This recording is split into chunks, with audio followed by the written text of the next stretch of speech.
I'm so interested in seeing what him and Quinn Ewers do this year. There's been so much hype. We have a pretty dangerous running back in Blake Corum. Maryland's got Talia Tagovailoa. Yeah. A little too backyard football.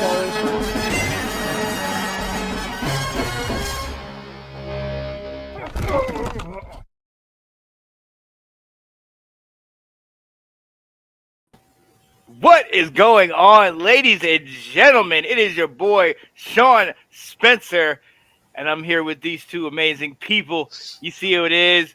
There she is. Hello. Miss Alverson. Yeah, buddy. And my guy, Mr. Alex Loosemore. How we doing, up, guys? people? Oh, we good. Hello. What's Man, going I love on? that intro. Yeah. I love that intro. Yes. That Yes. is fire. I felt it, man. Waking up in the morning, getting ready for football, coming down the hall. It's like, oh man, I'm like, let's go right now. Absolutely. Wow, so look, it is July. Okay, we are literally a month and a half away from the first games. August 27th, we're getting back into the mix. Are you guys? How are you feeling, man? I'm hungry. I'm ready for this. What are you guys thinking? Yeah. I can't wait. I drove by the big house yesterday, and you know, when you drive by there and you drive by Schembeckler Hall and you know that the boys are in there getting ready for the season. Oh yeah. You can't help but feel the goosebumps and the energy and the adrenaline, and I'm ready. I'm ready for college football. I love it. Same here. Yeah. Same here. And listen, I know there's no games going on, but there is no shortage of news that has been happening. And the blockbuster news hit us about a week ago. USC, UCLA leaving the Pac-12, and they're headed to the Big Ten. Guys, this is y'all's conference. Y'all are bringing a sunny Southern California glamour team to the hard-nosed Big Ten. How y'all feeling about this? I feel like we're welcoming in like the princesses of the Pac-12 into this gritty blue-collar Big Ten. And I feel like we need to like roll out red carpets for them and make them come in limos and everything. Yeah. I don't know how I feel about it yet, but it should be interesting. We'll see. To me, I'm excited. Oh, go ahead. Go ahead. All right. To me, I'm excited because it's when you think of these massive programs in college football throughout the years, USC is right up at the top of the list. Yeah. So to get another one of these historical powerhouses in the Big Ten with your blue bloods in Michigan and Ohio State and Michigan State and all these guys, it's only going to help make these games have a bigger feel and these conference championships have a bigger feel. It's going to be interesting to see what they do with the divisions because as of now, the best 3-4 teams in the conference are in the East. Mm-hmm. So they've been talking about doing a shakeup of divisions for a while now, and they're going to have to do it now with these guys. So that'll be an interesting thing to look at. And they'll definitely have to split these two teams up. They can't be in the same division. Yeah, you can't do a traditional East-West anymore. No. You're going to have to go back to when they did leaders and legends, and you're going to have to split some of these teams up. USC and UCLA are going to struggle for the first couple of years. Well, right, and that's something that I mentioned to you guys before is that, this is a sunshine team. This is it's a cold day on a day that's 70.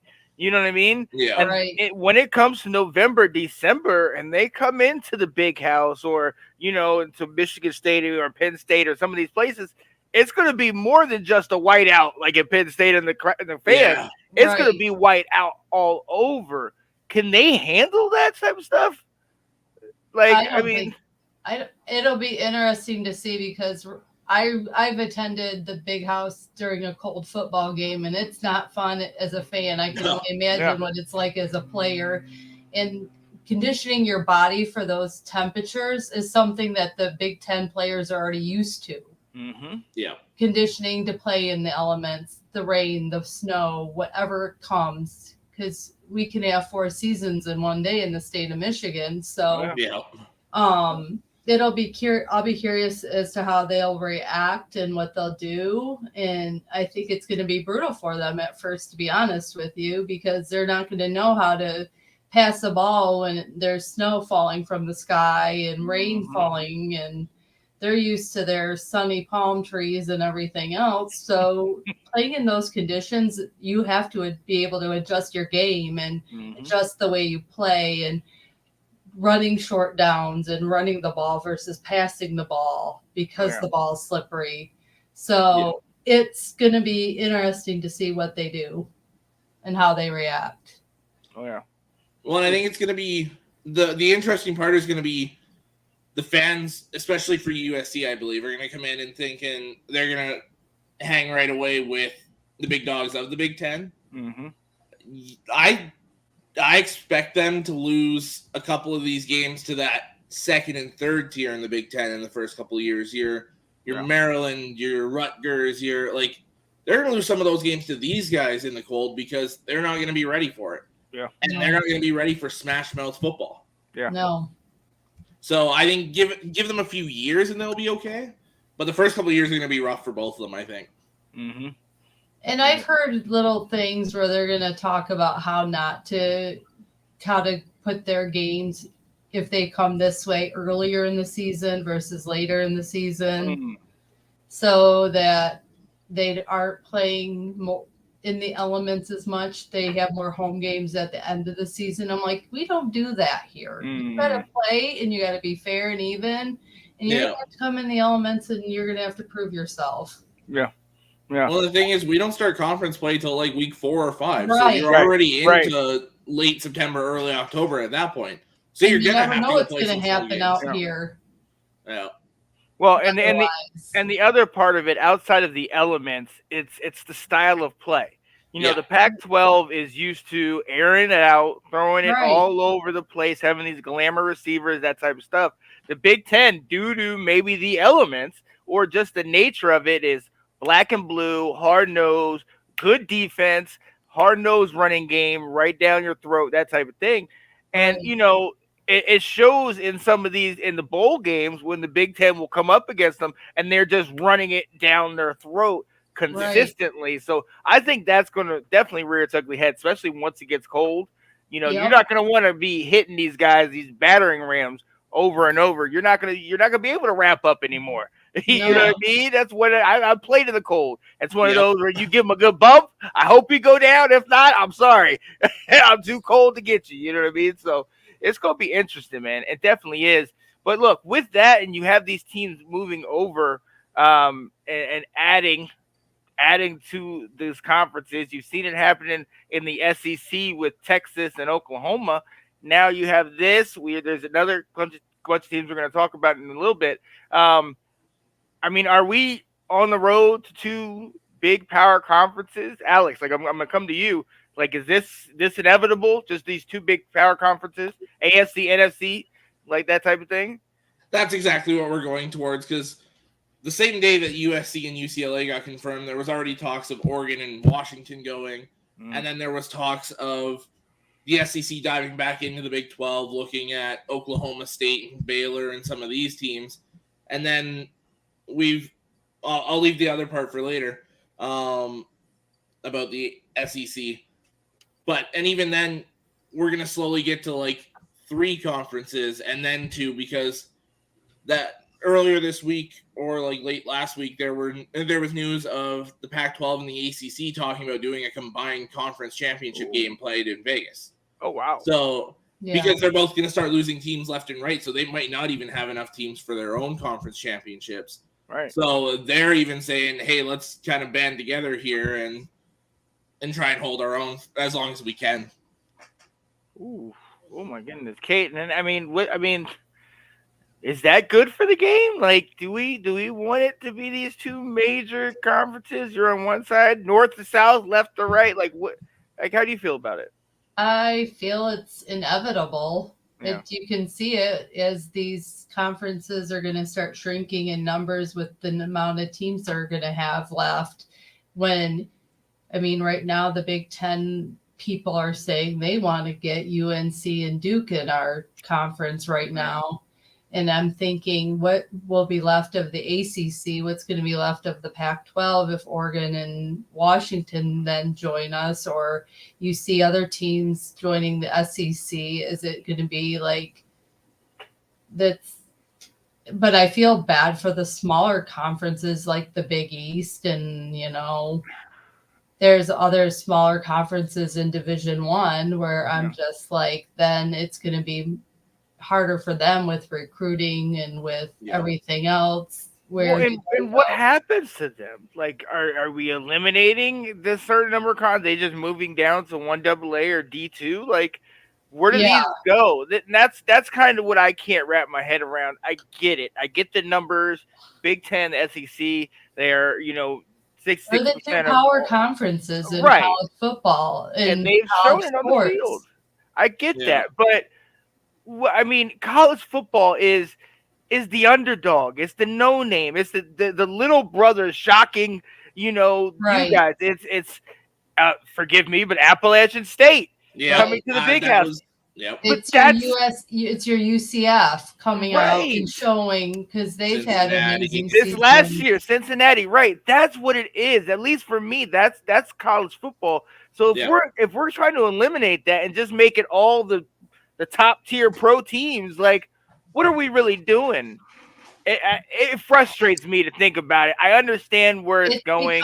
I feel like it's becoming more of a business than college football. Yeah. I don't want to see it move into a business like the NFL is becoming more and more a business. It has become a business, then it just takes the fun out of it for me. Yeah. Because I do like the underdog. You're right. Yeah.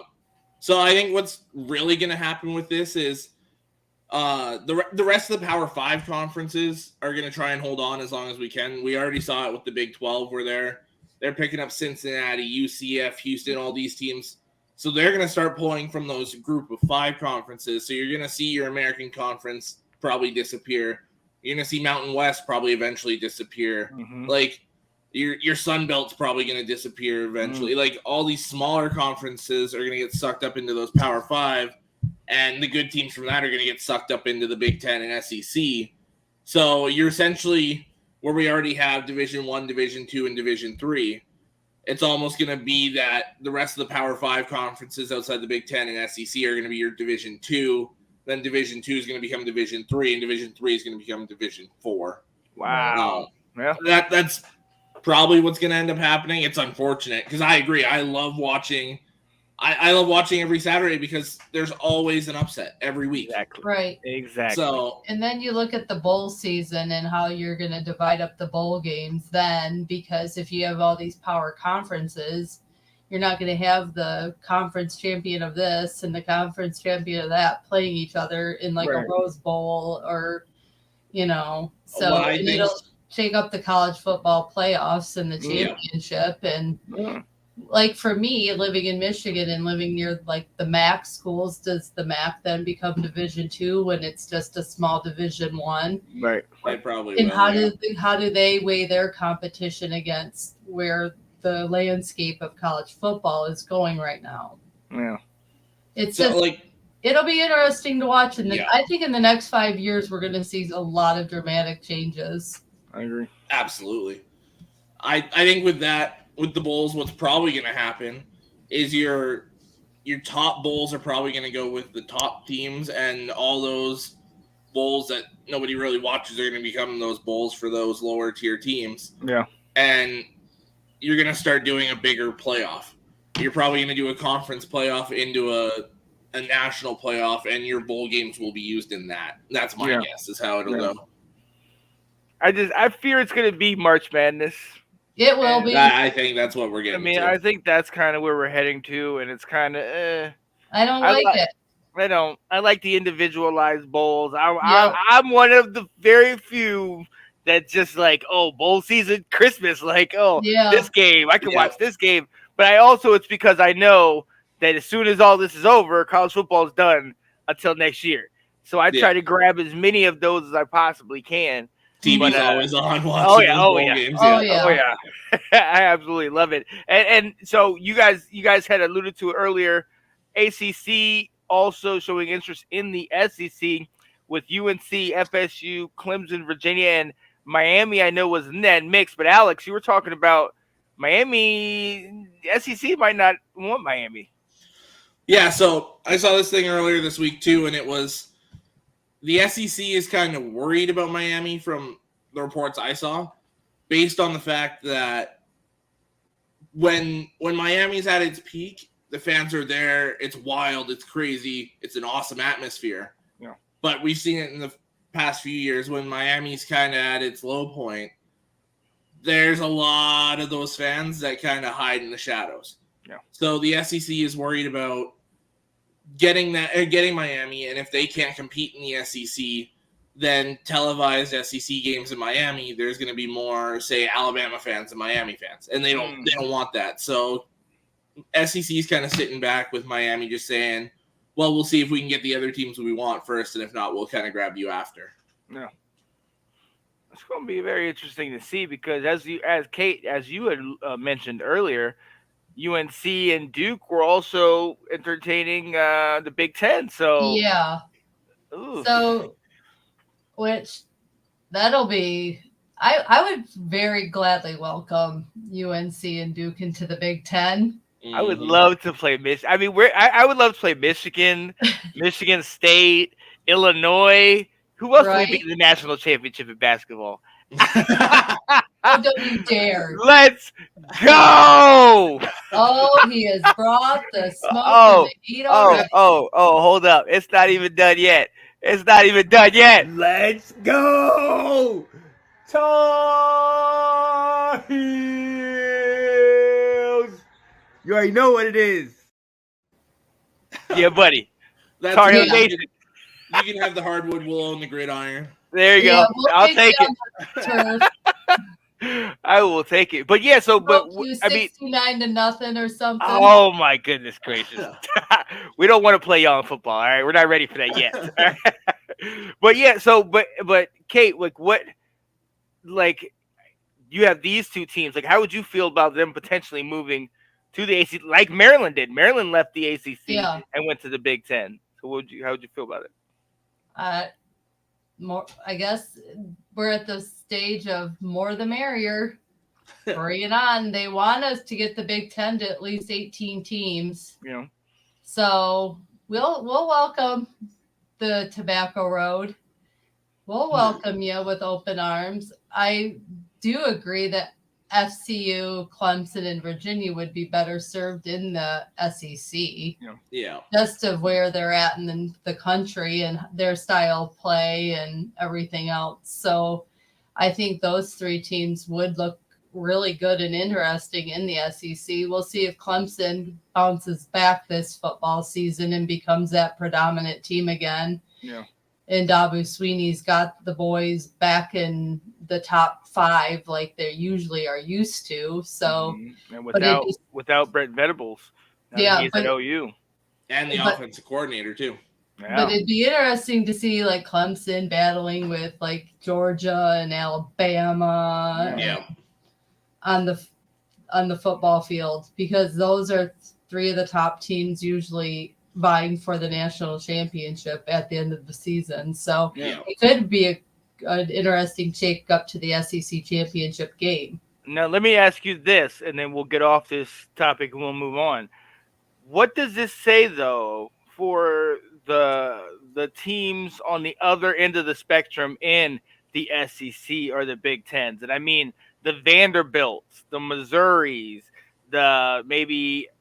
Rutgers has played well as of late, but they're still kind of down there. You know, Indiana's kind of come up, but like some of the lower teams, if you're getting more storied programs, more high-powered teams in there, do they drop out potentially the more you add in, or is it just you're already in here, so you're grandfathered in? You're in. I think the only way they would jump out is if some of these conferences trying to stay alive offer them some money. Gotcha. I think because they're getting good money to be in the Big Ten. You're on national television playing some of these games. Like, right. it's going to be hard to pass that up. Yeah. But it will be interesting to see because, like, if you get, say, UNC, Duke, Miami, Oregon, Washington, any sets of those teams, then it's going to be interesting for some of these other teams, Northwestern, Illinois, Indiana. Right. Like, it'll be interesting to see how they feel about it. Yeah, Handy says that SEC needs Vandy for the academic average. Yeah. Yeah. Yeah, True I can dig it. my friend. True statement. What's up, Rob Ewing saying, let's go Notre Dame. Fight on, Irish. I can dig it. Well, look, we are going to go ahead and move on. And Ace, right on time, Anthony Handy is in the building. And ladies and gentlemen, if you don't know, Zagnif Productions has a promotion going on. And you know what? I'll let him tell you.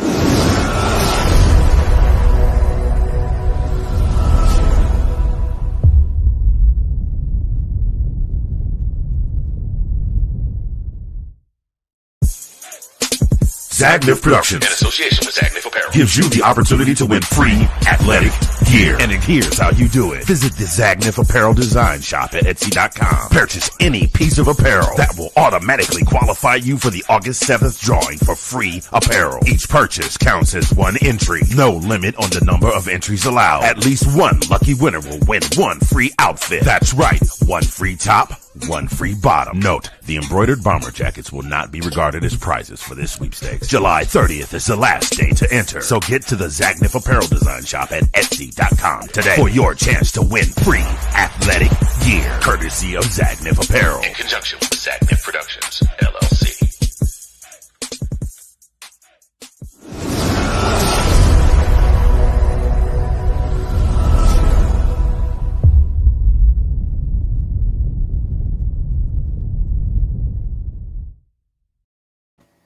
So definitely go and check out Zagnif Apparel.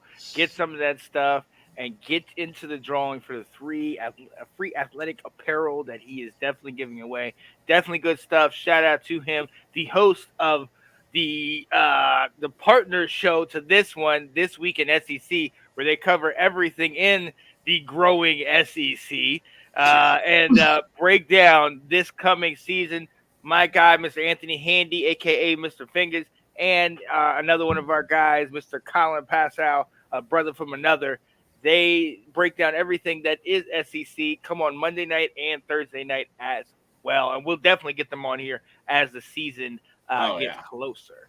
Excited for that. So we're going to go ahead and move on to news that is probably just as big. Everybody's been following this guy because of the family name. If you don't know the name, it's Manning. Arch Manning has signed to Texas. He will be coming here after he graduates high school, which is in 2023. He is probably one of the most highly touted guys coming out of high school, partly because of his name, also because of his ability on the field. He is an amazing quarterback. But Alex, like I alluded to, he doesn't graduate till 2023. You know, can we believe the hype? Can we take the name, connect it to what we've seen on film, and say this is the next best thing, guaranteed? Or what are we thinking, man? I think to guarantee it, we got to pump the brakes on that because he is still playing high school football. Yeah. But I mean, you see shades of that Manning family in him. His ability to throw the ball, to hit the spots, to throw it on time, accurate, right power, everything. Like, to me, I see resemblances of Peyton and a little bit of Eli too, but he's more mobile. He fits the modern game better. So I think he's one of the best high school quarterbacks we've seen in a while, near the level of Trevor Lawrence, of what Justin Fields was in high school, even back to Andrew Luck. So I think he's on that level, but at the same time, they all took that next step once they got to college. Right. So everyone's saying first overall pick in 2027. let's pump the brakes a little bit. Let's see him play first. Yeah, I absolutely agree. Anthony said analysts say Jalen Rashada is a better QB. Same class. That kid is going to be a 9.5 mil NIL to Miami. Ooh, yeah. So the funny thing about that, he's getting more money to go play college ball at Miami than Trevor Lawrence is right now to play for the Jaguars. Right. The NIL is crazy. Yes. Yep. And we are going to dive into that. Anthony, definitely want you in the comments for that. But yeah, to the point that we were talking about earlier, Kate, I'm coming to you. Guy doesn't graduate till 2023. He graduates same year your daughter, the lovely Nora Alverson. Yes, same he year does. she'll be graduating. See if we can reach out and work that thing out. But Yeah, take care of Mama Kate here. right. but like, go ahead. I think he's got a bright future. I know he hasn't played a snap of college football, and I know he hasn't. But if you look at his family and his family's traditional history with football, and knowing his two uncles, Eli and Peyton, are going to be behind him and helping him and like mentoring him, his future is bright. But I do think, I know we say he hasn't played a snap, but I've been watching his like summer league stuff he's been doing for his high school, and he looks amazing. Oh yeah. Yeah. He doesn't need to stay he's mobile, he can move, he can throw when he's moving.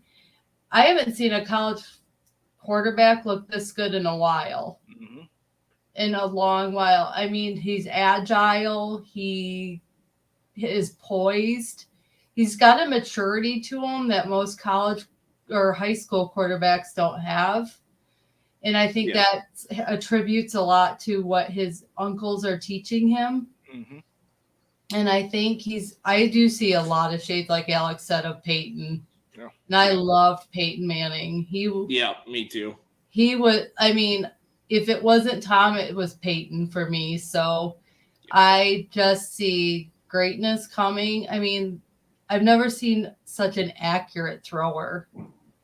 Especially on the run. Time. And I mean, threading that ball like precision.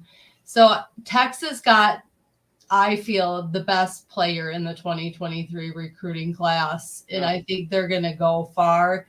And I feel bad for any quarterback that's currently there. Well, speaking of quarterbacks that are currently there, thank you. Thank you, Katie, for that. What does this mean for Quinn Ewers? I mean, we know he was highly touted. He was the hype train before, Arch Manning a couple years back. Went over to Ohio State. However, C.J. Stroud won the job, and we've seen how well C.J. Stroud has done. So he moved over to Texas. New coach, has some solid weapons in Xavier Worthy and Bijan Robinson. He has everything in front of him. And then all of a sudden, here comes the hype train. Not even the actual player, just the hype train of the next guy coming up, Arch Manning. Is he already on the hot seat? Kate, I'll come to you first. Is he already on the hot seat on this? Yeah. Oh, definitely. Because I don't think Arch Manning's going to go in there and not want that starting position right away. That right there. Mm-hmm. And he, like Anthony said, Quinn has to show out all the way. Yeah. Quinn cannot just go in there and think he can be who he is right now. He's going to have to work on his game year round. He's going to have to show he deserves that starting position. Because Arch Manning's going to be hungry for it right away. He wants to get early in on those Heisman talks, and he's going to be very hungry. He's got a lot to prove being a Manning anyway.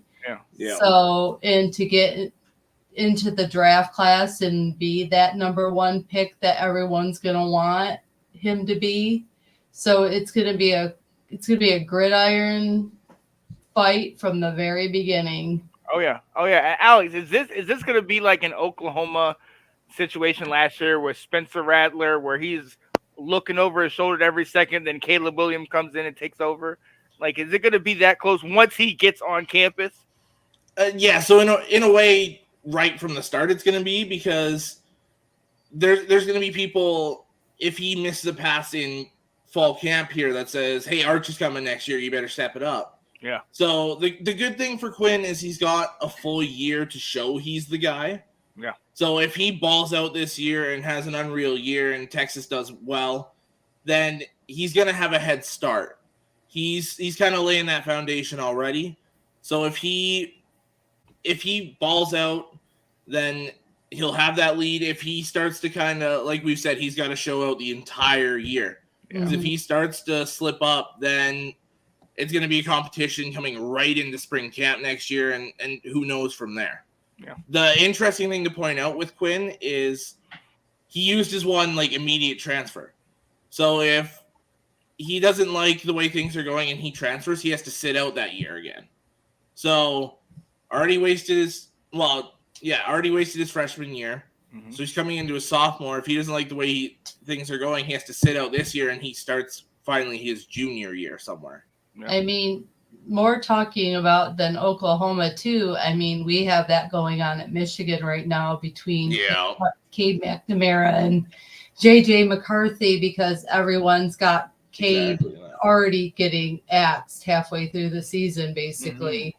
So Cade's got to be on his game even more, but Quinn will definitely have to be on his game, because that fan base will be wanting him cut and not starting the minute he's not showing out and showing up and winning games and performing. They're going to be like, put in Arch, because that's our fan base right here. Put in JJ. Mm-hmm. So I can tell you right now, with seeing what's going on in my backyard in Ann Arbor, Quinn's on the hot seat. Yeah, for sure. Yeah. And it's going to be hard if they do the same thing that Michigan did last year, because you threw JJ in a little bit more every game. Yep. And it was hard to deny that, oh my God, what did he just do? Right. He had some plays that weren't even called, and he just went for it. Yeah. Yeah. So, not talking about Michigan, because we're not on that subject, but yeah, I would definitely say when I see what Cade's pressure is this season, there's definitely going to be pressure for Quinn. And I think Quinn's going to be worse because he's at Texas. Mm-hmm. And those Texas fans Absolutely. are ruthless. And they're desperate for a winner. How long has it been Very since they've been up desperate. at the top? It's been a while. They since lost to Texas Kansas. had that prestigious season that we're used to. They lost to Kansas in football last year. Yeah. That was pathetic. Yeah, that is the most unthinkable thing. They get all the way, tied up 48 with Oklahoma in the Red Rivers rivalry, and then lose it at the end of that run by Kennedy Brooks. They had some heartbreaking losses. They really, and you're at Sarkisian. No, the whole big thing last year was, he didn't have his recruits. He's playing with somebody else's team. He's got a year under his belt. He's got his recruits. He's got his quarterback that he wanted in here. Let's go. Show out. Quinn Ewers, I do believe he's on the hot seat. He's got to be able to block everything out and just play balls to the wall this year. And I'm saying he's got to get New Year's 6. And even still, there's going to be some people that are going to be like, well, we want Manning because he's a Manning. Right. Some people, you're not going to be able to win over them all. But you get to, the Rose Bowl, or you get to the January 6th bowls, they'll give you a pass. They'll definitely give you a pass. But as long as you ball out, you'll be good. We are going to go ahead and keep this thing moving. Before we do, got to shout out my guy, who is one of the hosts of Washington Football Weekly, one of the sponsors to this show. He's a handy man, ladies and gentlemen, Mr. Anton Benton. We will be right back with you after this.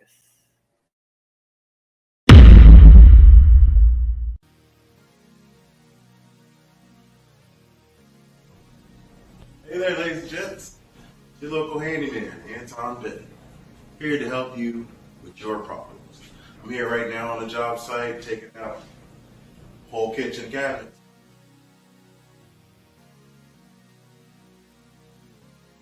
A little bit more work to do. But if you got a project at your house that you need to get completed, I'm your guy to finish it up for you. Give me a call. Let me know what you need to get done.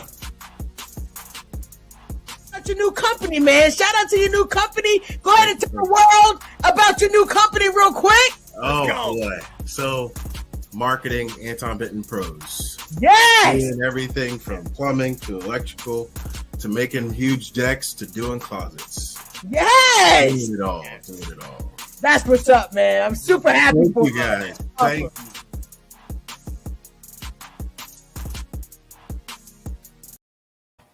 Yeah, buddies. My guy, Mr. Anton Benton. He's a handyman, man. He travels, does kitchens, does floors, does decks in the backyard, playground equipment, the whole nine. Definitely get in contact with him. Ladies and gentlemen, we thank you for joining us. I am one of the hosts, Mr. Sean Spencer, along with the lovely Kate Alverson and my guy, Mr. Alex Loosemore, and we are Let's Talk College Football. And hey, guys, I mean, it's getting kind of crazy out here in college football. We talked about the movement of the teams and the conferences, but a couple years ago, this name, image, and likeness thing came on the scene, and I mean, it's changed the landscape of college football. Alex, I'm coming to you first.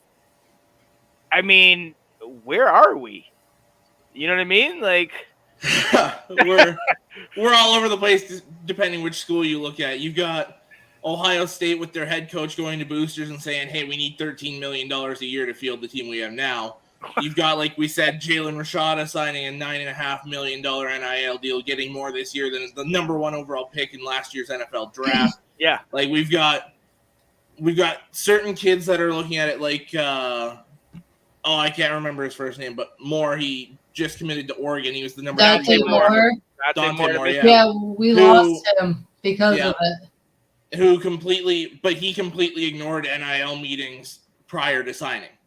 He signed with Oregon and then talked NIL. It was, I don't want to talk about money. I don't care about the money yet. Let's find out where I want to play, and then we can talk money. Yep. You've got Michigan, for example, saying we're not gonna pay you right off the bat, but if you play well, we'll do the name, image, likeness with you. It's kind of interesting to see how many different strategies there are, both with players and with schools. Yeah, and that's where I think it is, and that's where you go back to some of these guys in high school getting paid. We'll bring that out a little bit. Yeah. But Kate, what does this mean? Now, first and foremost, and I'm going to bring this to you this way, Kate. Let's not act like this has not been going on for as long as there were boosters associated with high school programs. Oh, it definitely has. Yeah. Look at Chris Webber with Ed Martin, to mention Michigan. Those two were connected well before Chris Webber came to Michigan, and it's unfortunate what happened with all of that, because now it would be normal. It'd be okay. Mm-hmm. We could hang banners back up. Look at Reggie Bush with USC. He could probably have his Heisman Trophy. So it's been going on in the background of college sports, I feel, for a long time. And some got caught. Some probably will never know what happened because it wasn't brought to light. But the landscape of how it's changing things is just something. I don't know if I like it, because I feel it's like you go to the NFL to earn your, as we call it in our community, in our family, the bag.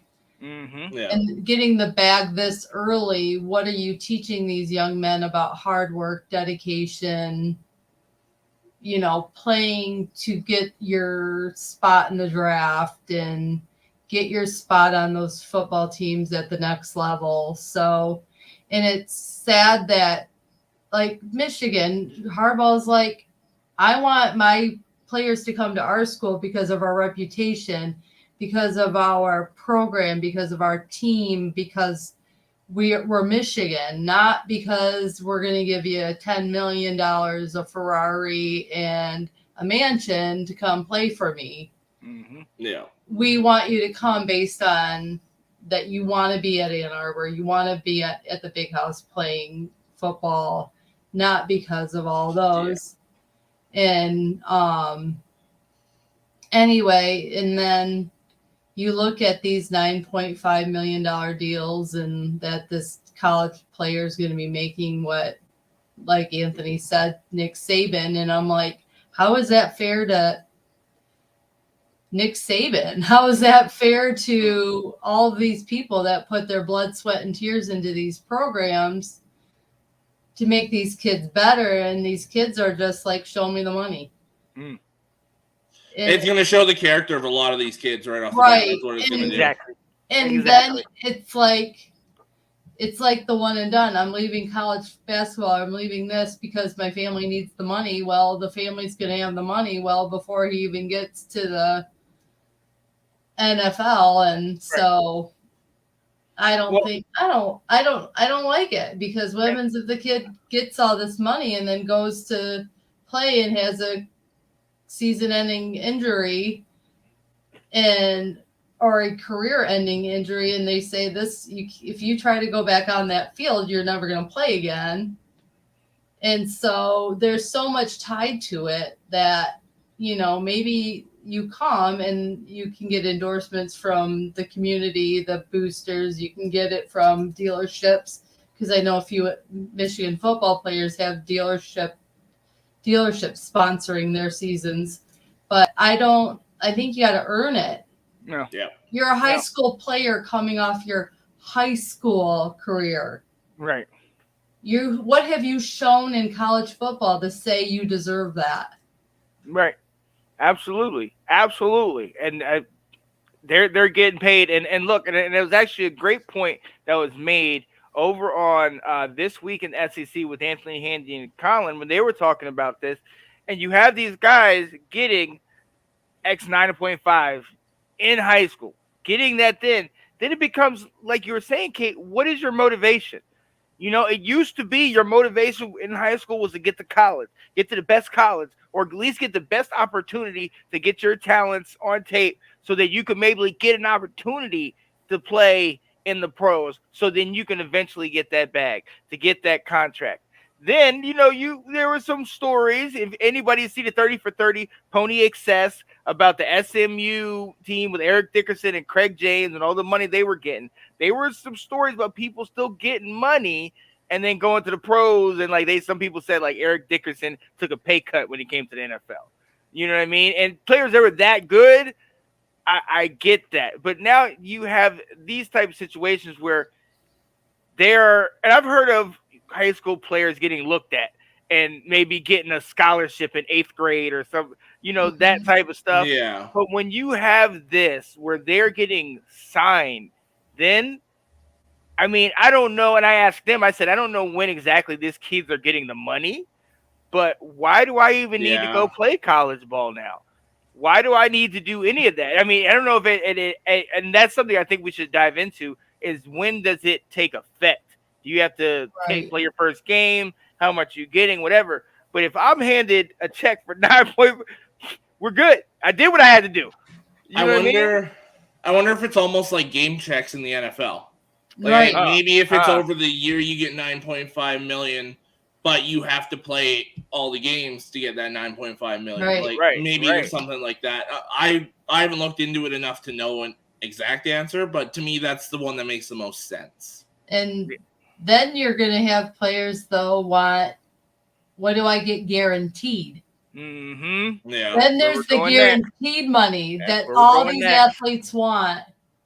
Yep. So these high school kids who haven't played one snap of college football are going to want 3.8 of that guaranteed. Yep. Or maybe it is all guaranteed and it just comes out weekly like that, or there's got to be some way. Isn't it crazy that we're talking about high school players signing almost like a college contract? Yeah. And there's got to be negotiations and terms. And I never thought I'd see the day. All you high school players, I want y'all to go to Bobby Bonilla, Ken Griffey Jr., figure out how they did, and just you backload and just push it back. And so Ricky Pietro as well. Oh, Bobby Bonilla you'll be getting paid for years. He's still getting paid. Still getting paid. Okay? Trust me. There's a Bobby Bonilla Day now. Yeah. So definitely trust me on that. But this is absolutely outlandish. I mean, if I would have thought there was even an opportunity for me to get paid like $20 to play a game, I would have been like, oh my God, I just love playing. Where do I sign? Yeah. Right. I would have been like, I'm down, whatever, I'll do this. You know what I mean? But let alone 9.5 million or anything like that. That's what 2022, man. This is you know, see what some of the big players at Michigan, what they're driving around in now, and it's crazy to see some of these cars that they're driving around based on their NIL deals and their sponsorships. And CJ Stroud, the quarterback for Ohio State, got gifted a G-Wagon. Like, gifted. Yeah. Oh, you should see what Blake Corum's driving right now. It's crazy. Oh man. And then one of our players is driving a Lambo around campus. Gifted. Yeah. I've done some nice things in my time. I've never been gifted. I've maybe been gifted a $25 Amazon card. Right. Yeah. And I'm like, yes, there's so much I can spend on this. Thinking you hit the jackpot. Right. Gifted. Wow. That's it for me. Yes, so ladies and gentlemen, we're gonna see what happens. We're gonna see how it all plays out. But yeah, they're getting paid, and it's quite interesting. We're gonna have to get I think one of the things Anthony was saying needs to have like a regulatory committee where we can get in on it right away. The NCC needs to put a cap on it, limits, who's getting paid, where, how many years you have to play, what's the deal, and get all this stuff out there so it's not just money flying every which way. Like if you're gonna get in charge of this thing, you need to get in hold of it now, so it's before not it gets even more out of hand. Yeah, exactly. Right. Exactly. And it needs to happen sooner than later. Absolutely. Because then people are going to be like, can you grandfather this part in, or can you grandfather that part in? Yeah. And I was already in talks when you made this rule, and right. So, all right, ladies and gentlemen, we are going to move on, getting closer to the end of the show. But as we do, we always support all the members of the Let's Talk Football community. And on the show that I was on earlier, myself with Mr. Sidney Swenson, he has gotten himself into a little he's getting into the football card game, man. He is pushing cards. He has definitely got him a lot out. I have a boatload myself, a little Justin Herbert. I like what I mean? I got a Waddle. I think I got a Mac Jones rookie over here, Zach Wilson. So I'm definitely an old school card, trader, you know what I mean, and collector. So it's bringing back that. But he's on TikTok. He's doing his thing, man. Almost 2,000 followers. Check him out. Check out this video.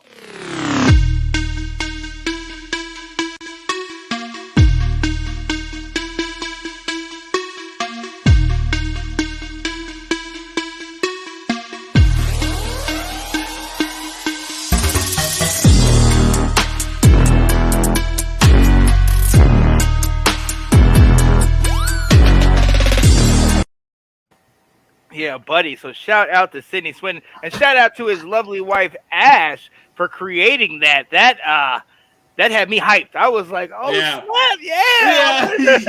are they gonna be playing this song while we're doing it? Like, this is hot, So definitely love them for that. Definitely check it out. Like I said, I've gotten a number of cards.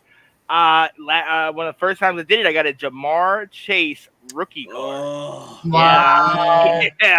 Yeah. So I was like, I'm hooked. I'm hooked at that point. And I think when one of the last card sets I got a Chase Young rookie. So that's good. I'm good. I got what I needed. I'm definitely solid. But ladies and gentlemen, we're going to go ahead and move on, getting you ready for the 2022 college football season, we have selected a number of teams, each of us, that we're going to break down, dive into, look into their upcoming season, kind of compare it with last year, what our expectations are, and kind of, hey, bring you into the season. We're all getting ready to it. We're all hungry for it, but, it's still some times away. So we're going to kind of give you a little something about some of these teams we're following. I'm going to start with my guy, Mr. Alex Loosemore, and even though he's got that M on his hat, he's covering Wisconsin today. Yeah. What's up, Alex? As an offensive lineman, I got mad respect for the Badgers, just constantly pouring out offensive line, and just mad respect for them as one of the Big Ten powerhouses. So, I chose Wisconsin. Their record last year was 9-4. They won the Las Vegas Bowl over ASU. Their key returning players, obviously quarterback Graham Mertz, was not very good last year. Had a 59.5 completion percentage.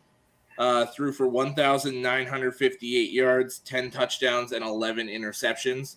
So definitely needs to improve on those. They don't really have anybody behind him to take over, so he's their guy, unless they get somebody transferring throughout the summer, but expect him to be the guy there. The star for this team, the big name player, he's already in Heisman talks. It's running back Braylon Allen. He played in 12 of the 13 games last year, started only 9, but he had 186 carries for 1,268 yards and 12 touchdowns. Not really a receiving guy. Had 8 catches for 39 yards, no touchdowns. Didn't fumble the ball last year. So expect him to run behind that offensive line. They've got 3 returning offensive linemen. Last year's right guard, Jack Nelson, is a sophomore. He's now going to left tackle. They've got their right tackle returning, senior Tyler Beach, and their center in junior Joe Tippmann. So your outside guys and your center are locked in, returning this year. Receivers a little thin. Their number 3 receiver jumps up to number 1 in Chimere Dike. Only had 19 receptions for 272 yards and a touchdown. So there's a lot up for grabs there. They've got 2 freshmen coming in. I believe Skylar Bell, and I can't remember the other name. But there's tons of receptions up for grabs there. The defense is going to be in rough shape to start. They're replacing 8 starters, including the entire secondary. Wow. The key players returning there. You've got Nate Herbig, who's going to be one of the top edge rushers in the draft next year. Had 9 sacks and a forced fumble last year. He's really good off the edge. Had it not been for Hutchinson and Ojaba last year, he was the top edge rusher in the Big Ten. Nose tackle Keanu Benton is a senior. He's going to lead that front 3. And then all 3 corners that are supposed to get the majority of the playing time this year are all transferring in. You got Justin Clark from Toledo. I believe he's a grad transfer. He's played 47 games, 18 starts. Not afraid to tackle. He's got 115 tackles, 4 of them for loss. He's got 4 picks and 16 breakups. We got Cedric Dort Jr. from Kentucky. He's another grad transfer. 51 tackles, 7 pass breakups, and a forced fumble. No picks or anything, though. And then we've got Jay Shaw from UCLA. 16 starts in 43 games, 88 tackles, 5 interceptions, and 12 pass breakups. So there's your ball hawk guy.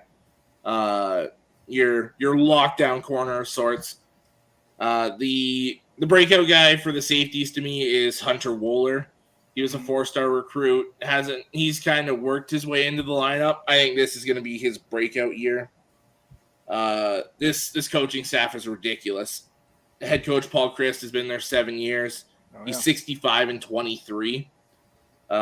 He's 43-16 in conference play. 6-1 in bowl games. He's won the Western Division 3 times. He hasn't won the Big Ten championship yet. But them along with Iowa kind of own that Western Division. Yep. And mainly because of that defense and defensive coordinator Jim Leonard. It's his 6th year as the Badgers defensive coordinator. Always leads one of the top 10, top 5 defenses in the country. They're always up there in points allowed and yards allowed, and they're always pumping out pass rushers and safeties, and like they're a phenomenal defense year in and year out. The interesting one though is they got a new offensive coordinator. They got Bobby Engerman. He spent the last 8 years with the Ravens in the NFL working on the first 3 years was working with receivers, and the last 5 working with tight ends. So he's helped Mark Andrews develop, and Nick Boyle and Hayden Hurst, like a lot of these guys that are getting quite a bit of playing time and doing quite well with it in the NFL. And he's got the connection with Paul Chryst, worked with him at Pitt University in 2012, 2013. As far as how I think this season's going to go, kind of around the same as what they were last year. They're going to be like 9-3 or 10-2 after conference play and after the regular season. I think your only losses are going to come to some of these other Big Ten powerhouses, whether it's Iowa, whether it's one of these Eastern teams. I think they're only going to lose a couple games this year. I can dig that. Oh yeah. I'm interested to see what they do, especially with that running back out of the backfield. I think honestly, we already know they always have some premier running because that O line is so solid. I was watching a clip the other day. I think I sent you guys of Melvin Gordon when he did what he did. You know what I mean? So they always have Jonathan Taylor and Monte Ball and like, oh man, going down the list. Back to Ron Dane back in the late 90s. Yeah. You know what I mean? I loved Ron Dane. Right? Yeah. You know, they always have a dominant run game, and they're always in contention, like you said. They in that part of the Big Ten, it's them and it's Iowa. You know what I mean? And the same kind of hard-nosed football. So I'm eager to see what they do this year. Thank you for that. I like that. Yeah. And next, to move on to a team that made it all the way to the final game this year, came up just short. I know our guy Anthony Handy likes to remind us of that. The Alabama Crimson Tide. They're back. Yeah, I'll be curious to see what they do this year because I know Nick Saban's frustrated with the whole NIL thing right now. He and A&M went back and forth in the offseason about that in comments, but they're looking to avenge a very devastating national championship loss to Anthony Handy's Dogs, and they have 2 really big anchors coming back for their team. They have the returning Heisman Trophy winner of Bryce Young and defensive beast Will Anderson. Many predict it'll be a repeat of the SEC. That's the Crimson Tide, Anthony Handy. And I have mad respect for Nick Saban as a coach and as a leader and how he manages that football team. And they are like my second go-to team, if many people don't know, to watch when I'm not watching Michigan. I love watching Alabama. I should actually bring on my best friend Jody sometime. She is a huge Alabama fan. Come on. Huge Alabama fan. She could probably talk all of us under the table about those boys. And they do predict they'll probably face Anthony's Dogs in the SEC championship. Yeah. I know recruiting's been a challenge for them lately as far as the whole NIL thing. They're not at the top of the list anymore like they used to be. And I know for a fact that Nick Saban is going to be working harder than ever to get players to come play for him. Right now, top players at position at quarterback, you're looking at Bryce Young, who's the returning Heisman Trophy winner. You got Jalen Milroe, who had extended reps this season, and he really played well in their spring game. And then you have freshman Ty Simpson coming in. So you have Bryce Young, then Jalen, then Ty. Running backs, you have Jahmyr Gibbs. He's had an MVP performance in their spring game, looked really good. You have Trey Sanders or Jace McClellan, who was recovering from a season-ending injury, if we didn't know that. And then you have Roydell Williams and Jamarian Miller also in the running back core, but it's going to be Gibbs first, then Sanders if McClellan isn't coming back from his injuries just right. The tight end unit is probably their shallowest unit in a long time. They don't have much talent there as of right now. Cameron Latu is probably the most veteran tight end right now for them. Yeah. You have Robbie Outs, who's showing great improvement, Amari Nablack, and Elijah Brown or Danny Lewis Jr. Those are the underclassmen in the group, but right now that's the unit that Nick Saban needs the most improvement at because they have the least amount of talent at. Mm-hmm. Wide receivers, you got Ja'Cory Brooks, Trajan Holden, Tyu Jones-Ball, and Shaz Preston at wide receiver Z and wide receiver X. You have Jermaine Burton, who is the Georgia transfer. You should know that name, Mr. Handy. Christian Leary, who's making momentous movement, had a great spring game. Aaron Anderson and Kobe Prentice. And then you have your other wide receiver cores of JoJo Earls, who's a great slot receiver, Kendrick Law and Isaiah Bond. Kendrick Law and Aaron Anderson showed Nick Saban really good stuff in the spring game. So they are in talks of being in the rotation, but right now your front runner and favorite is Ja'Cory Brooks. And their biggest receiver is Holden right now. He's showing the most in the offseason to prove that he deserves to be in the mix in the starting lineup. And at left, so there's your receiver core right now, your running backs and your quarterbacks. You're looking at your line, so your left tackle of Tyler Steele, Kendall Randolph, or Amari Knight, and Elijah Pritchett. Right now, Tyler Steele is showing the most there. Left guard, Javion Cohen, Terrence Ferguson II, and Dane Shore. Right now, Javion Cohen is showing the most there. And actually, Tyler Steele, they said, had probably one of the best spring games they've seen from a left tackle in a long time. Wow. So, yeah, center.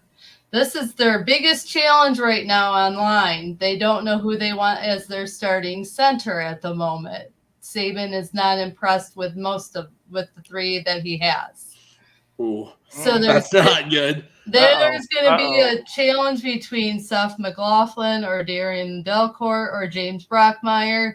Right now, it's mostly between Seth McLaughlin and James Brockmeyer right now. But yeah, the center is not clicking with Bryce Young very well at all. And it was really hard to watch the spring game for Saban because of that. So that brings us to the right guards, the right guard and the right tackle of Emil Ekiyor Jr., Damian George Jr., Tanner Bowles, J.C. Latham, Tyler Booker, and Tommy Brockmeyer. J.C. Latham pretty much has the start there. Yeah. And then you have Vanderbilt transfer Tyler Steen to take left tackle, right guard Emil Ekiyor Jr., and center will probably be Damian Delcourt if he returns from his injury. And then J.C. Latham showed great improvement at right tackle. Delcourt and McLaughlin will battle for center. So there's your offense, which I'm really excited. I just hope Bryce Young can prove that he deserves maybe another Heisman Trophy, but we'll see. I really like the kid. I really like that he has poise and he plays well and he's very mature. So we'll see. Yeah. It's going to be interesting. But it'll be interesting. Saban's crotchety this offseason, by the way. I've been watching lots of his press conferences and that man is just, people are booking. They're bucking back up against them. Yeah, they sure And are. I think they're going to come out and set the world on fire this year. Like after how they lost that national championship game. Yeah, but it's going to be tough to play them this year. So for the defensive side, if you look at the depth charts for the defensive side, for defensive end, you have Justin Abajier, and then you have Braylon Ingram, you have Damon Payne or Moncal Goodwin, and you have Curtis Perry. Defensive tackle, DJ Dale, Tim Smith, Jamie Burrows, Tim Keenan III, and Jaheim Otis. And then defensive end, you have Byron Young, Jamarian Latham, and Anion Barnes, and Isaiah Hastings.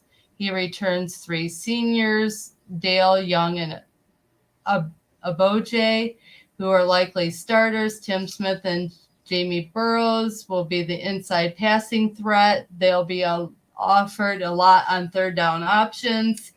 Smith could be backup at defensive end as well. He's very versatile and can play multiple positions at defense. And then for linebacker, you have the man who I want to win the Heisman most of all is Mr. Will Anderson. I love that beast of a man. I'm just so excited to see what he brings this season in the SEC and for Alabama.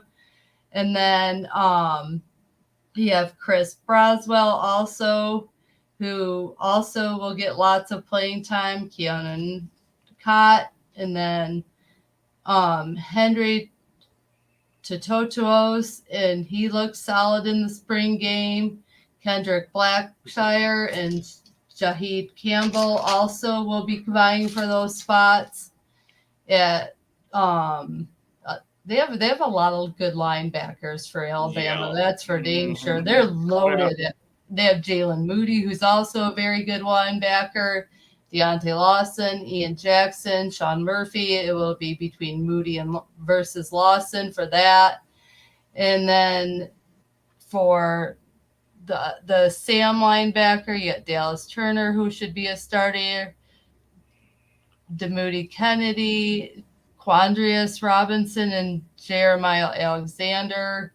So Nick Saban has a lot of very talented linebackers, so it should be very interesting to see what happens there. Cornerback, you have Kyrie Jackson or Eli Ricks, who's returning from a season-ending injury, if we don't remember that from last season. And then you have Brian Branch, and then Malachi Moore. And they're looking at Moore and Branch should be the starters there. And then safeties, they have many good safeties, but the top 3 they're looking at are Hellman's, Battle, and Story for that position. And so their defense is loaded. It's ready to go. I think it's going to be very interesting to see, and I really hope, sorry, Mr. Handy, but I hope Alabama comes back to dominance in the SEC and rules it again. Because I love me some Nick Saban. It was hard to watch him coach at Michigan State because I really liked him, really liked the way he ran that team. I think he could have taken that team far had Alabama not come calling. But let's face it, who gets the most coaches plucked from him because of how well he brings people into the fold in Alabama? You look at Lane Kiffin, you look at Sarkisian, you look at all these coaches that go off, Kirby Smart, that go off to coach these big teams. And so they finally just this year beat him with Kirby Smart. Yeah, first one. And Jimbo, didn't Jimbo? Wasn't he under him? Yep, Jimbo was. I think you're right. Yeah. Look at what Nick Saban does. He brings these talented coaches in as his offensive coordinators, and they just go. Yeah. So I'm really excited. I hope they're back at where they should be, and I hope Nick Saban has those boys ready to just steamroll. Because I do love them. I do love Bama. It's hard not to love Bama. So 2 of the old coaches, Jimbo and Kirby Smart, both got the W. Before it was, I think it was 0 of 25 or 0 of 26. Something like that, yeah. You know? And they finally do it. So maybe that's why Saban's a little in his feelings. Saban's really in his feelings this offseason. It's gonna be interesting. But you know, like you guys said, the year after they lose, normally it's a buzzsaw. They just go through the competition. It's kind of like Tom Brady with the Super Bowl when he and we're moving on. We are moving on from Tom Brady. All right. Yes. You make the comparison. He loses, he comes back. There we go. Absolutely. There, I'll give it to you. And then when you give the man, was it avocado tequila? What was it? Is that what he had? He does things like. Oh man! Oh, wow! The sacred trophy. I'll never live this down, will I, Alex? No. Oh me. Thank you so much for that. I'm eager to see what they do. And another one of those primetime top power teams, one of definitely the Blue Bloods, Notre Dame, ladies and gentlemen, have gone through some changes. They are perennial favorites and somehow don't get as much love as the storied program that they are. 11-2 a year ago, 6-1 at home. Only losses were to Cincinnati, 24-13 when they went to obviously the Final Four, and they lost in the Fiesta Bowl 37-35 to Oklahoma State, which was a very phenomenal game. Exactly. So definitely a great year, but they also had another big loss this offseason. They lost Chip Kelly, their coach, or not Brian Kelly. Brian Kelly. Sorry, I was thinking Eagles. Brian Kelly, their coach, went to LSU and even gained a little accent and everything down there. That was crazy. Like, that's not your voice. What are you doing, buddy? I guess you do what you got to do to get these kids to sign, right? Hey, exactly. But he had that team dominating 12 years at Notre Dame, 113-40 record, 2 college playoff berths, one in BCS and one in the Final Four. They didn't fare too well. That's why there was a lot of interest in him going to the SEC, because he hasn't had the most luck with against SEC teams. So it's going to be quite interesting. His replacement, Mr. Marcus Freeman, former defensive coordinator of Notre Dame and Cincinnati, one of the youngest Notre Dame coaches ever. Very well liked by the players. I thought one of the best things I ever saw was that video when they announced him as the coach and him coming into the locker room and all those guys just kind of, showering with love and hugging him and everything like that. I absolutely, yes, I know, Brian. Yeah, I know. Thank you. I do NFL shows and college shows. He's been in both. I heard Kelly. I'm sorry, man. All right. But yeah, so this guy, he's about winning. The team loved him when he was at Cincinnati. He helped them improve. They went from at one point being like 4-8 to going through a span of 3 years where they were 31-6. You know what I mean? We've seen what they've done in the last 2 years, losing one game each year and hanging tough the year before with Anthony Handy's Georgia team, just barely losing that game. So he's well liked. He's got a team around him. He's returning a lot of starters. That O-line, Alex, we were talking about that earlier. Joe Alt, Blake Fisher, Jarrett Patterson. You know what I mean? Like, these guys are solid. He did lose. They are going to lose their play caller. They're going to lose Cone. 3,100 yards last year, 25 TDs, 7 interceptions. Ended up signing, I think, with who did he go to? Where did Cone go? Cone went to the Colts, signed with Indianapolis. So, that's right. I'm not sure he'll get any playing time, but now they got Matt Ryan and everything like that. So it's gonna be interesting. Along with that, as we also know, the early pick, the Ravens picked up Kyle Austin at safety. So they lost him. They lost Kyron Williams, the running back, to the Rams. So they lost a number of guys, even Drew White, signed with the Commanders. Linebacker, baby. Oh. Let's go. So he's obviously on my list of players that I like. Yeah. But they're returning some talent. At quarterback is Tyler Bushner. He's kind of got the head and shoulders lead over the bunch. And I think what's his name? Brad Pine is the backup. Drew Pine is the backup. So Pine got a lot of action in the spring game. It was interesting. And the spring game was pretty solid. It was a real small, close game. And at the end, the third string quarterback, Steve Angelis, on the last play of the game, scrambles out and does like a Tyler Heineke dive to the pylon to win the spring game. And I was like, yeah. So the whole team awesome. like rushed them and everything like that. So that was pretty dope, man. But yeah, they got a number of players coming back. Obviously, the big name guy is a tight end, Baby Gronk, Michael Mayer. Number 87, great size, great speed, great hands. Definitely a NFL prospect.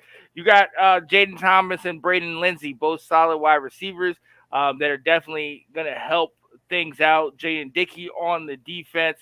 Andrew Yanizak, they're kind of football, like fullback, tight end. I honestly think he's like one of those guys. What's the Kuschek for San Francisco? Yeah. One of those fullback types, one of those guys that's going to sneak out in the backfield, catch some passes, and then take the thing 80 yards. You know what I mean? I'm eager to see what they come to the table with. Like I said, they were 11-2. And back to this thing that I was talking about earlier about, a lot of people have been sleeping on Notre Dame, and they're, Notre Dame can't get it done. Notre Dame, look, they've had some rough outings where they've got to the Final Four. But Chip Kelly in the last 5 seasons had them 10-3, 12-1, 11-2, 10-2, and 11-2. Like, these guys aren't losing games. You know what I mean? And they play. I know they're in the independent. They're not in the conference or whatever. But they're playing top tier talent. USC. They're playing big name teams each year. So, let's not sleep on these guys. And I think this year is going to be a lot of the same. However, they come out the gate. And with a big name matchup, they're going to Ohio State to play them. I can't wait for that game. That is going to be a good game. I'm excited. I'm excited to see what that one, because I want to see. This is a test. That's a measuring stick. Let's see how good you are out the gate. Notre Dame, new coach. Let's go. So let's see if they can pull that one out.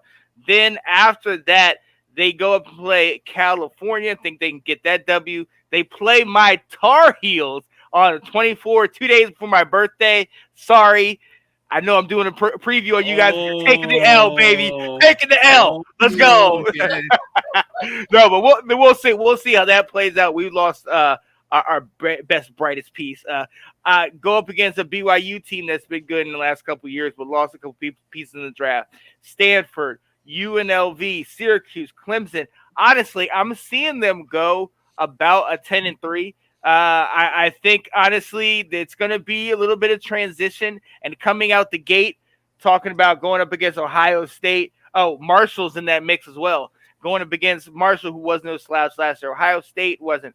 We'll see about Cal and my Tar Heels. But, hey, Mac Brown always has a team ready to go, ready to play. This will be a big-time game for us. So that month of September is going to be interesting. But if they get through that, I can fully see them, 10-3, definitely get into a New Year's Six bowl and starting off the Marcus Freeman era on a good note, So I'm ready, man. I'm ready because look, I'm somebody that, way back in the 90s when I had the little box TV that got like 4 or 5 channels.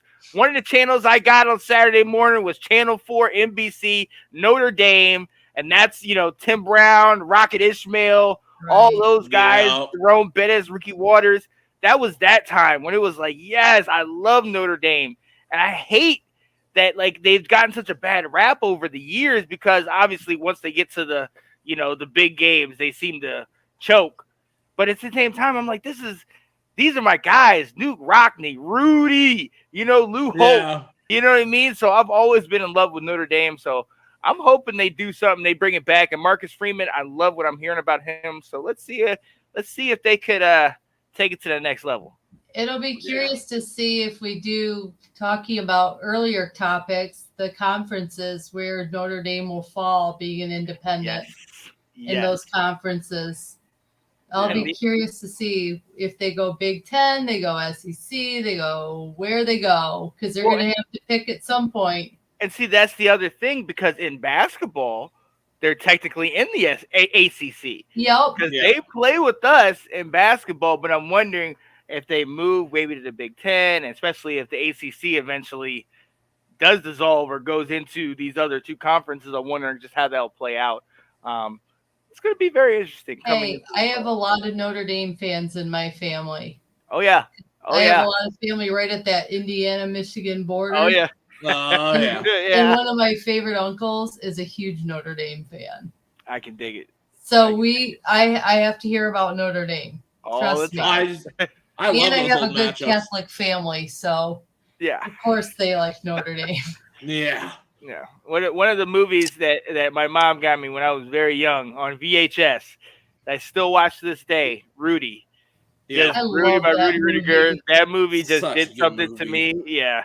And New Rocky had some of the best pregame speeches of all time. Mm-hmm. Yeah. So I absolutely love it. I love that. That to me is college football, though.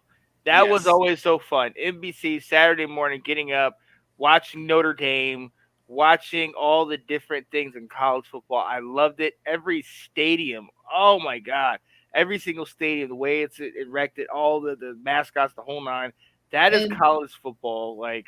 And hearing Keith Jackson's voice growing up, that's college football. football. Oh, Nelly. Yeah. Oh, I loved listening to a good Keith Jackson game. Oh, my goodness. Waking up to, I used to watch ABC, growing up, because that's where Michigan played most of the time. Yep. It was on ABC. So their pregame and everything growing up was was what I used to watch. And Keith Jackson was my voice growing up. Oh, I can dig it.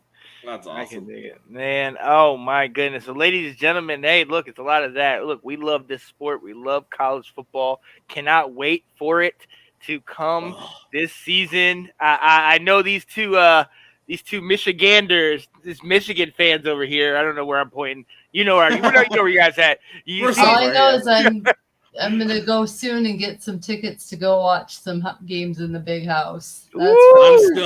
I'm still trying to get down this fall. Alex, still trying to plan a trip. Alex, if you come, you can come tailgate with me. I have Come on. tailgate. Come on. And in my tailgate spot, you'll see a lot of the former players come by, like Devin Gardner, Jake Butt. You'll see them all. Oh, that's awesome! All those guys I grew up watching. That's awesome. Yeah. Well, now look, Washington, the Commanders do play Detroit in early September. I mean, there's a game for Let's go Lions! Look, that coming? could be. Yo, I'm coming for it. Are you coming to the game? Yeah, I'm going to the game. We're working that thing out. Alex, if you come to that, we could get together. We could have a show for this. Let's talk college football. And awesome. You go, come on, man. Let's go. Let's set That's this one thing of the up. weeks we're actually looking at too. We're looking at those early weeks. The Lions host the Eagles, and then you guys, and then we're also looking. It's like week 8 or 9. Where it's Michigan State on the Saturday, and then Lions Dolphins on the Sunday. Ooh. Yeah, I'm definitely trying to get tickets to the Michigan State game at the big house, because it's about time to show Tuck that Harbaugh's coming. Wow. Okay. 2-0. Somebody? Anybody 2-0? It's about to be 2-1. Yeah. Ladies and gentlemen, I don't have my lady with me, so I'll be here by myself. We gotta go. But ladies and gentlemen, hey, look, this is what we're here to bring you. We're going to bring you into the college football season. If you are like us, you absolutely love it, you miss it, and you cannot wait for it to come back. And I am so excited about what to expect for this year. This is the best time of the year because you don't know. You don't know who's Yeah. going to be that team that's going to come out of the woodworks and shock the world. You don't know Right. what big name squad is going to fall or falter late in the season. You don't know who's going to get let go, who's going to win. You don't know any of it, and I love it. I'm so excited for it. So we're bringing this to you, and I hope you join us on this journey this year. And let's talk college football. I am Sean Spencer. I'm Kate Alverson. And I'm Alex Loosemore. Yes, and we are here to bring this to you. So we're going to send you out the same way we brought you in. Little intro video. Peace, ladies and gentlemen. We'll be with you soon.